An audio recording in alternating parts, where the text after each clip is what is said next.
வணக்கம் வணக்கம் மக்களே. உங்கள் இயற்கை சுதார் பேசுகிறேன் இன்றைக்கி. ஓகே, இன்றைக்கி என்ன முக்கியமான பதிவுனா, மெயினாக இந்த ஃபாக் அதிகமாகிடுச்சு இப்போது. அதனால் ஃபாக் லைட் எல்லாருமே நேஷ்னல் ஹைவேல நீங்கள் வெளியே போகிறீங்க, ஸ்டேட் ஹைவேல போகிறீங்க அப்படின்னா ஹைவேஸில் ஃபாக் லைட்டு யூஸ் பண்ணுங்கள். ஓகேங்களா? நைட்டு நேரம் ஃபாக் லைட்டு போட்டுக்கோங்க. டூ வீலராக இருந்தாலும் சரி, ஃபோர் வீலரு, காரு, நம்ம லாரி டிரைவர் எல்லாருமே தயவுசெய்து ஃபாக் லைட் போட்டுக்கோங்க. இப்போ சிங்கிள் ஹைவேல போகும்போது எதிரில் வரவங்களுக்கு இன்கேஸு ரொம்ப இதாக இருந்துச்சு அப்படின்னா, நீங்கள் மோஸ்ட்லி ஃபாக் லைட்டில் ஒயிட் யூஸ் பண்ணாதீங்க, ஆரஞ்சு யூஸ் பண்ணுங்கள். ஆரஞ்சு லைட்டு ஓகேவாக இருக்கும்.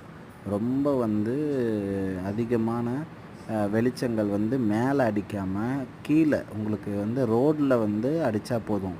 ஐபீமில் அடிக்கிற மாதிரி அடிக்க தேவையில்லை ஃபாக் லைட் பொறுத்தளவு.